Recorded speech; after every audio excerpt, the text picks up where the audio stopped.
Halo, assalamualaikum warahmatullahi wabarakatuh. Apa kabar semuanya? Kali ini kita akan membahas tentang gerak benda langit. Oke teman-teman, untuk lebih jelasnya lagi mengenai materi ini, simak videonya ya.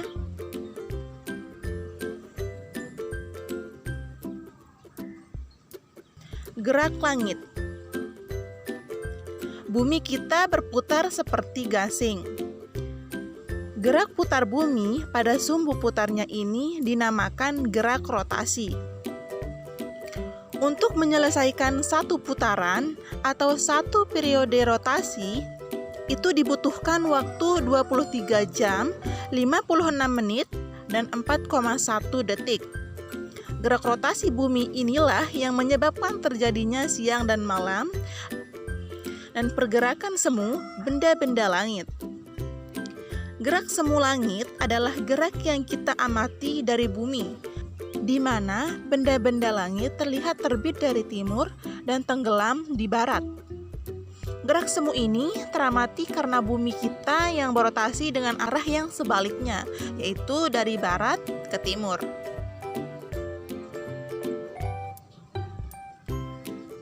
Selanjutnya adalah gerak langit dibagi menjadi dua semu.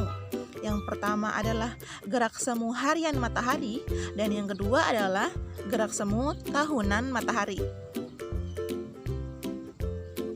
Oke, yang pertama adalah gerak semu harian matahari. Matahari selalu terbit di sebelah timur dan tenggelam di sebelah barat.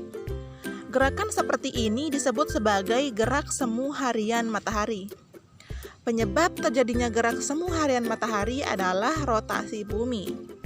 Gerak semu harian matahari mengakibatkan perubahan posisi matahari setiap harinya. Matahari terlihat terbit di timur dan tenggelam di barat. Padahal gerak semu ini teramati karena bumi kita berotasi dengan arah yang sebaliknya, yaitu dari barat ke timur.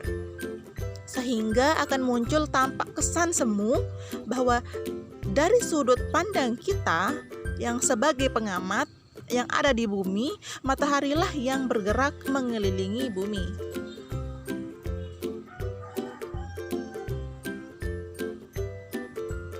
Yang kedua adalah gerak semu tahunan matahari.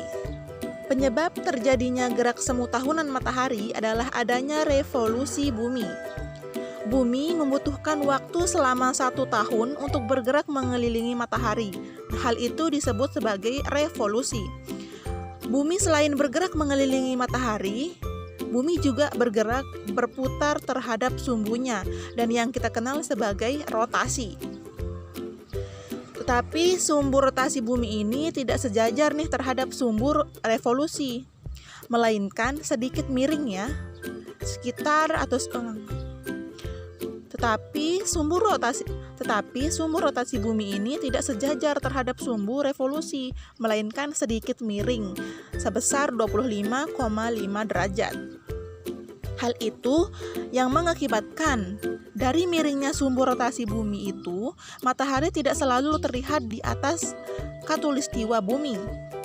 Matahari akan terlihat berada di bagian utara dan selatan bumi.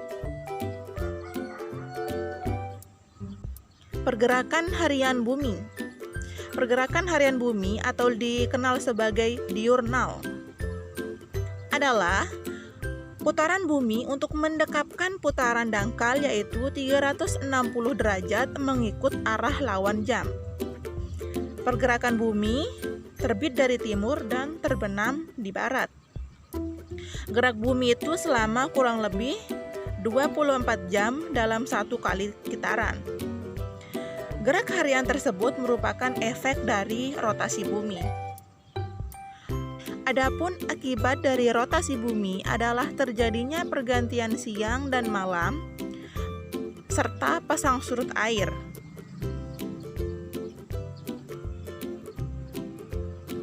Lanjut ke pergerakan tahunan bumi atau anual.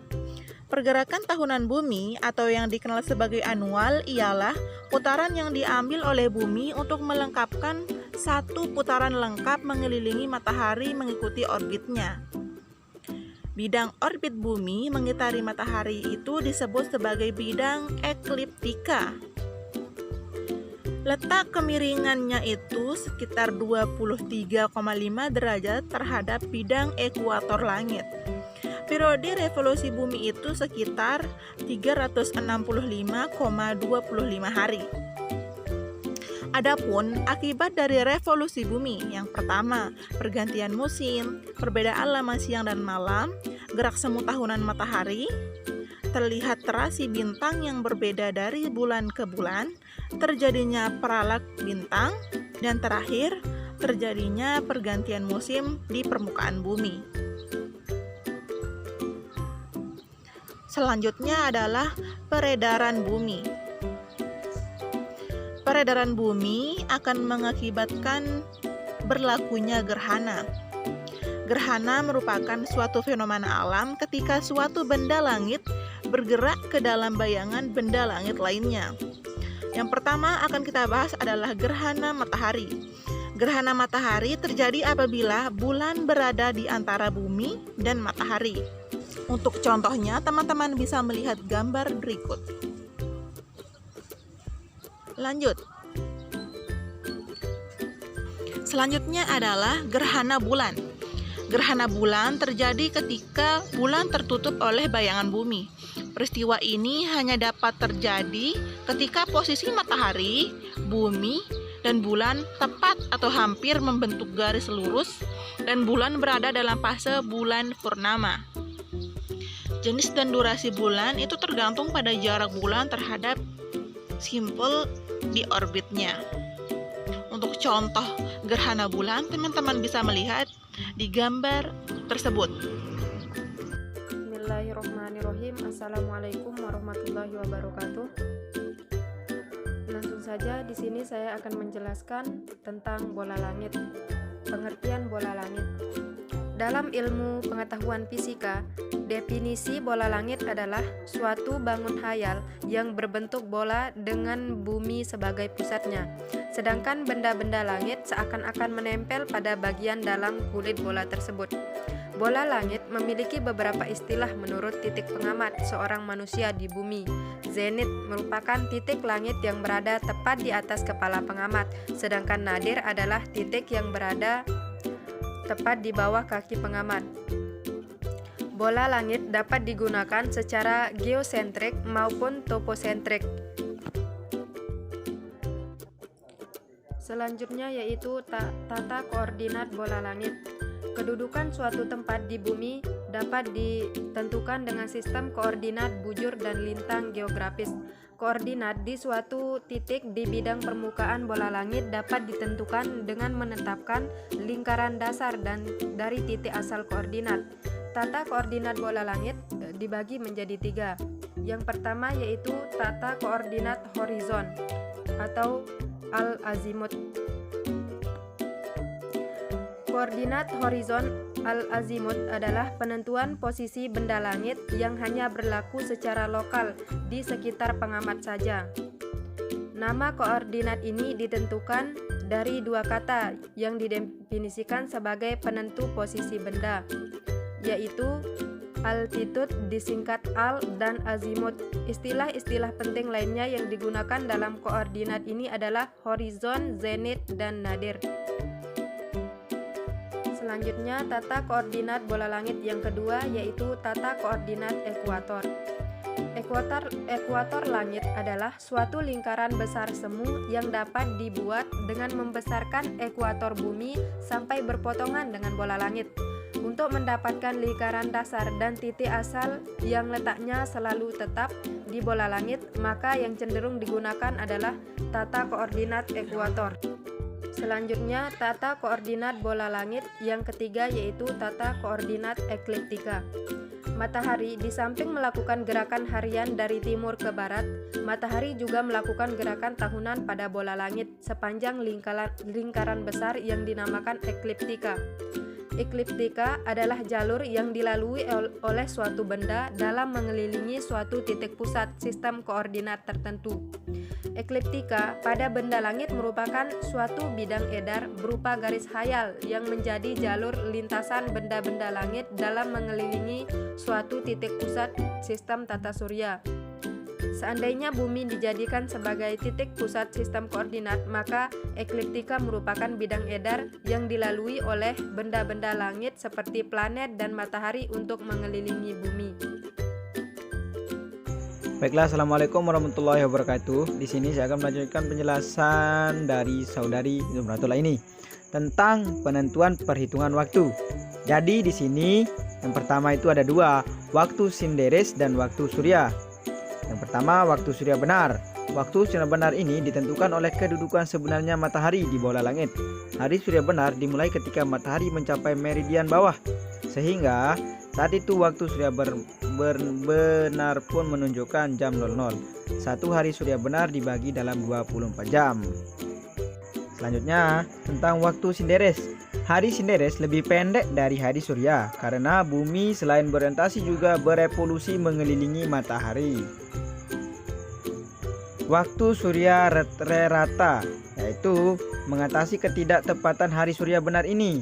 Maka dibayangkan suatu matahari khayal yang bergerak sepanjang ekuator langit dengan kecepatan konstan dengan periode yang sama dengan periode matahari benar dalam menyelesaikan lintasannya di ekliptika dengan kecepatan sekitar 1 derajat. Waktu yang ditentukan dengan rata matahari ini dinamakan waktu surya rata yang dimulai saat surya rata mencapai meridian bawah, yaitu jam 00 surya rata. 2. Waktu standar atau waktu daerah. Waktu standar pertama kali digunakan oleh jalur kereta api Britania pada 11 Desember 1847. Ketika mereka mengganti waktu lokal menjadi waktu Greenwich dasar. Penetapan waktu ini adalah garis bujur. Garis bujur merupakan garis khayal pada bumi yang memujur dari utara ke selatan. Bumi berputar dalam sekali putaran menempuh sudut 360 derajat. Pedoman awal garis bujur dimulai dari kota Greenwich, London, Inggris yang ditetapkan sebagai garis bujur 0 derajat. Sekali berputar, bumi memerlukan waktu 24 jam untuk putaran 360 derajat atau dapat dikatakan dalam 1 jam bumi berputar 15 derajat. Selanjutnya materi tentang kalender. Jadi di sini ada namanya kalender kuno. Cikal bakal kalender modern sekarang berasal dari kalender Romawi dari Yunani kuno abad ke-8 sebelum Masehi yang pada mulanya mungkin terdiri dari 10 bulan dan nama 4 bulan yang terakhir adalah September, Oktober, November, dan Desember. Tetapi sejak pertama sebelum Masehi ditambahkan 2 bulan lagi yaitu Januari dan Februari. Kedua, kalender Julian. Atas nasihat astronom Sosthenes dari Alexandria, Julius Caesar 46 sebelum Masehi mengadakan perubahan terhadap kalender Romawi dengan membuat ke-12 bulan itu hampir sama panjang rata sekitar 30 hari. Kalender ini didasarkan pada 30 tahun tropis yang lamanya 365 hari. Jadi biasanya suatu tahun berisikan 360 hari dan setiap 4 tahun ditambah 1 hari pada bulan Februari sehingga menjadi 366 hari dan tahun ini disebut tahun Kabisat. Kalender Julian ini mulai diperkenalkan sejak 1 Januari 445 sebelum Masehi. Yang terakhir yaitu kalender Georgian. Walaupun tahun Julian sudah mendekati tahun tropis dengan lama rata 365 25 hari, tetapi masih terdapat kelebihan tiap tahunnya. Untuk memecahkan masalah ini pada tahun 1982 Gregorius memperbarui lagi kalender Julian dengan 2 langkah. Pertama, untuk mengembalikan perna equinox ke 21 Maret, Paus Gregorius mengumumkan bahwa tanggal 4 Oktober 1582 hari itu esok harinya melompat menjadi 15 Oktober 1582. Langkah kedua adalah untuk menghilangkan kelebihan tiap tahunnya yang berakumulasi menjadi satu hari penuh setiap 128 tahun. Dan ini sudah diperbaiki. Lalu Paus mengeluarkan dekret menghilangkan 3 hari setiap 400 tahun dengan menetapkan tahun abad yang tidak bisa dibagi 400 pada kalender Julian, yaitu 1700, 1800, dan 1900. Tahunnya tidak melompat dan tetap 365 hari. Baik, itu saja penjelasan dari saya. Kurang dan lebihnya mohon maaf. Assalamualaikum dan tetap semangat. Oke, cukup sekian. Cuma ini yang dapat kami sampaikan. Kurang lebihnya kami mohon maaf. Wallahu muwaffiq ila aqwamit thoriq. Wassalamualaikum warahmatullahi wabarakatuh.